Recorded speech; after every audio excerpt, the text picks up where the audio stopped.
দর্শক, সড়কপথে যাত্রার খবর রাখছেন সহকর্মী সুমন তানভীর। আরো খবর নিয়ে তিনি আমাদের সাথে যোগ দিচ্ছেন।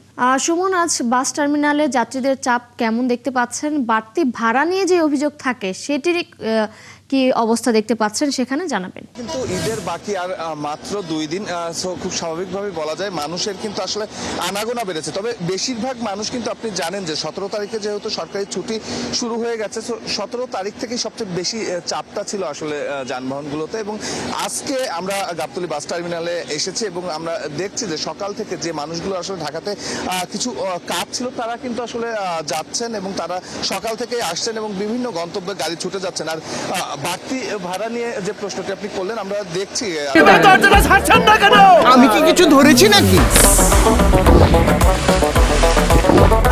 আপুটা আপনাকে চেক আউট করছে, জাস্ট কুল থাকুন। আসলে এই টার্মিনালে এসে যে নন এসি যে বাসগুলো আসলে বিভিন্ন গন্তব্যে ছেড়ে যাচ্ছে, সেই বাসগুলো কিন্তু আসলে সঠিক ভাড়া অর্থাৎ স্বাভাবিক সময়ের ভাড়া নিয়েই যাচ্ছে। তবে যেগুলো এসি গাড়ি আছে সেই এসি গাড়িগুলোতে কিঞ্চিত ভাড়া বেশি রাখা হচ্ছে। আপু, আমরা একটু লাইভে আছি, আপনার সঙ্গে একটু কথা বলি। এত দেরিতে বাসায় ফেরা আর বাড়তি কোনো ভাড়া নেওয়া হচ্ছে কিনা? জি, আমরা নর্মালি 500 টাকা করেই আমাদের এসি টিকিট নেওয়া হয়, আর ঈদ উপলক্ষে 700 করে নেওয়া হয়েছে। সেক্ষেত্রে 200 টাকা করে বেশি পড়ছে আর কি ভাড়া। এত দেরিতে বাসায় যাচ্ছেন, 17 তারিখে সরকারি ছুটি হয়ে গেল। আমাদের আসলে যেহেতু বাচ্চা নিয়ে যাওয়া আসা, রাস্তায় জ্যামের একটা বিষয় থাকে, আর যাতে এই জ্যামটা একটু কম পাই বা হ্যাসেলটা কম হয় তার কারণে একটু যতটুকু পসিবল একটু লেট করে যাওয়া আর কি। আপনি শুনছিলেন আসলে প্রতিটি এসি গাড়ি যেগুলো আসলে যাচ্ছে সেই এসি গাড়িগুলোতে বাড়তি ভাড়া নেওয়ার অভিযোগ আমরা কিন্তু সব জায়গায় শুনছি। তবে নন এসি যে গাড়িগুলো যাচ্ছে সেই গাড়িগুলোর ভাড়া নেওয়ার যে স্বাভাবিক সময়ের ভাড়া, সেই ভাড়ার চেয়ে 20-50 টাকা বেশি নিচ্ছে, যেটিকে খুব সহনশীল বলছে। আমরা একটু চালকের সঙ্গে কথা বলবো। এই বাড়তি ভাড়া নেওয়ার কারণ কি আসলে?